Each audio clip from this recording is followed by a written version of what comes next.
अगर आप भी एक मिस्ट्री थ्रिलर मूवी की तलाश में हैं तो आपको बरोट हाउस ज़रूर देखनी चाहिए। इसकी IMDb रेटिंग 7.2 है और ये मूवी एक रियल इंसिडेंट पर बेस्ड है। आपने बहुत सारी साइको किलर्स टाइप मूवी देखी होंगी, मगर ये मूवी आपको हिला कर रख देने वाली है। और जब आपको पता चलता है कि ये मूवी रियल इंसिडेंट पर बेस्ड है तो आपको विश्वास नहीं होता कि क्या कोई सचमुच ऐसा कुछ कर सकता है। मूवी के कौन से स्ट्रॉन्ग पॉइंट है, कौन से वीक पॉइंट्स और मूवी कैसी है, ये हम लास्ट में डिसाइड करेंगे। उसके पहले मैं आपको मूवी की स्टोरी बता दूं। मूवी की स्टोरी स्टार्ट होती है बरोट हाउस नाम के एक घर से, जहां पर अमित और उसकी फैमिली रहती है और उसके कुछ पड़ोसी भी वहां रहते हैं। अमित की फैमिली में उसकी माँ, उसका छोटा भाई, उसकी पत्नी और 3 बच्चे हैं। अमित की 2 बेटियां हैं और एक लड़का है। लड़के का नाम है मल्हार। मूवी की शुरुआत अमित के घर पर त्यौहार मनाने से होती है, जहां सभी त्यौहार मनाने के बाद एक फैमिली फ़ोटो खिंचवाते हैं और तभी अमित की बड़ी बेटी गायब हो जाती है और सब उसको ढूंढने लगते हैं, पर वो कहीं पर नहीं मिलती। काफ़ी परेशान होने के बाद भी अमित की बेटी श्रेया का कहीं पता नहीं चलता और अमित पुलिस के पास जाता है और तभी दूसरे दिन अमित की बेटी की लाश कब्रिस्तान में मिलती है, जो कि उसके घर के थोड़ी दूरी पर ही होता है। कब्रिस्तान में लाश मिलने के बाद अमित और उसकी फैमिली काफ़ी ज़्यादा परेशान हो जाती है और पुलिस अब इस केस की कार्रवाई आगे बढ़ाती है और उसको शक के घेरे में कुछ लोग मिलते हैं। सबसे पहले अमित का छोटा भाई शक के घेरे में आता है, क्योंकि वो अमित से अक्सर लड़ाई झगड़े करते रहता था, क्योंकि उसको घर में अपनी प्रॉपर्टी में हिस्सा चाहिए होता था। इसकी वजह से एक शक उसके छोटे भाई पर भी जाता है, क्योंकि वो उसके पहले भी एक केस के सिलसिले में जेल जा चुका होता है और इसीलिए उसके भाई से पूछताछ की जाती है, मगर उसका भाई का इस मर्डर से कोई लेना देना नहीं रहता। फिर उसके बाद अगले शक की सुई एंथनी के ऊपर जाती है, जो कि अमित का पड़ोसी है। एंथनी की अमित के बच्चों से बिल्कुल नहीं बनती, क्योंकि एंथनी के पास एक कुत्ता होता है जिसके साथ इसके बच्चे खेलते हैं और ये बात एंथनी को बिल्कुल पसंद नहीं होती। और कुछ दिन बाद एंथनी के कुत्ते की मौत हो जाती है, जिससे उसको शक होता है कि उसके कुत्ते की मौत के पीछे अमित के बच्चों का हाथ है। इसीलिए पुलिस को एंथनी पर भी शक जाता है कि वो अपने कुत्ते का बदला लेने के लिए कहीं अमित की बच्ची को तो नहीं मार दिया।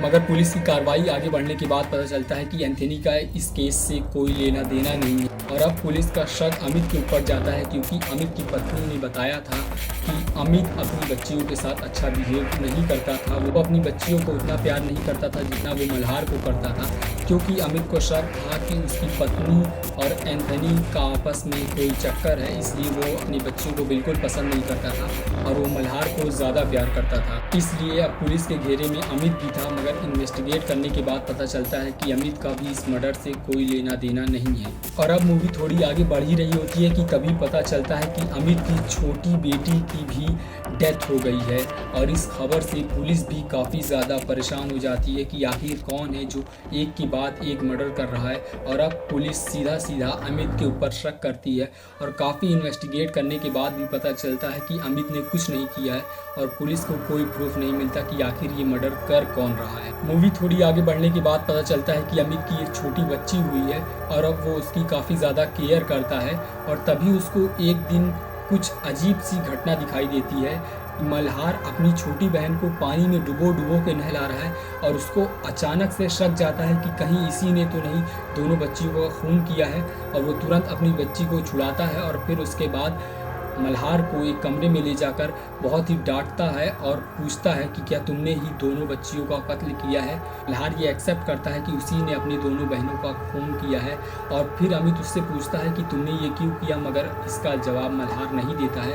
और ये बात जानकर अमित को बिल्कुल समझ नहीं आता कि अब वो क्या करे और वो अब कुछ ज़्यादा ही परेशान हो जाता है और जिसके बाद वो मल्हार पर कड़ी नज़र रखने लगता है और अपनी बच्ची को पूरी तरीके से प्रोटेक्ट करना चाहता है, जो कि उसकी छोटी बच्ची है। और उसको शक होता है कि मल्हार अब कहीं इसके साथ कुछ गलत ना कर दे। तभी उससे एक दिन एंथनी मिलने आता है और एंथनी के साथ उसका बच्चा भी रहता है। एंथनी अमित को समझाता है और उसको अपनी सिंपैथी देता है कि उसके साथ जो कुछ हुआ अब उसके परिवार के साथ एंथनी और वो साथ में है।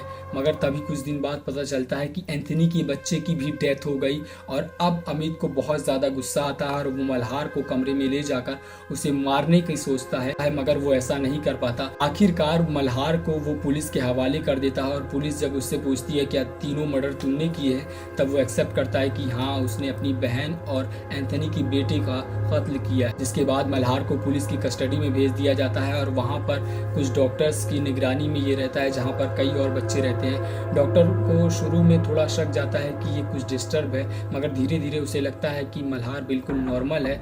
मल्हार तबला बजाने में, पेंटिंग करने में, क्राफ्ट में काफ़ी ज़्यादा अच्छा था।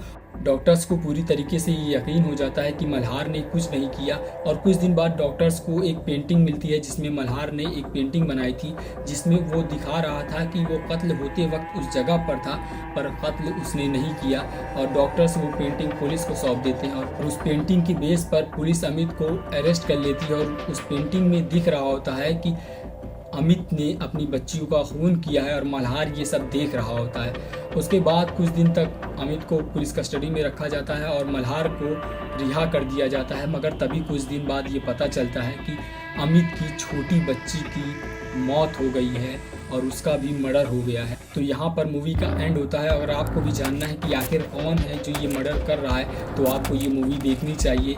बिल्कुल ही अच्छी मूवी है। और इस मूवी को देखने के बाद थोड़ा सा डिस्टर्बेंस हुआ था मुझे, क्योंकि मल्हार का जो कैरेक्टर था वो बहुत ही डिस्टर्बिंग था। और जब आपको पता चले ये रियल स्टोरी पर है, तो आपका दिमाग में ये शक जाता है कि या ये क्वेश्चन आता है कि ऐसा कोई क्यों कर सकता है, क्योंकि कुछ ना कुछ करने का रीज़न होता है किसी भी चीज़ के पीछे, मगर वो रीज़न हमें पता ही नहीं चला इस मूवी में। और ये काफ़ी डिस्टर्बिंग था। और जो मल्हार का कैरेक्टर पोर्ट्रे किया गया है इस मूवी में, बहुत ही गज़ब का है। जो उसकी अजीब सी स्माइल थी वो कहीं ना कहीं डिस्टर्ब करती है। अगर आप मूवी देखें तो आप भी मुझे कमेंट करके ज़रूर बताइएगा कि आपको मूवी कैसी लगी। और मेरे हिसाब से मूवी बहुत अच्छी थी। कुछ कमियां ज़रूर थी, जैसे कि कुछ कैरेक्टर्स को बिल्कुल इस्टेब्लिश नहीं किया गया, मगर मैं समझ सकता हूँ कि ये डायरेक्शन का एक विज़न होगा कि वो पूरा फोकस मल्हार पर रखना चाहते थे। आप प्लीज़ कमेंट करके मुझे बताइएगा कि आपको मूवी कैसे लगी, और कुछ सजेशंस होंगे मेरे लिए तो आप वो भी दीजिएगा।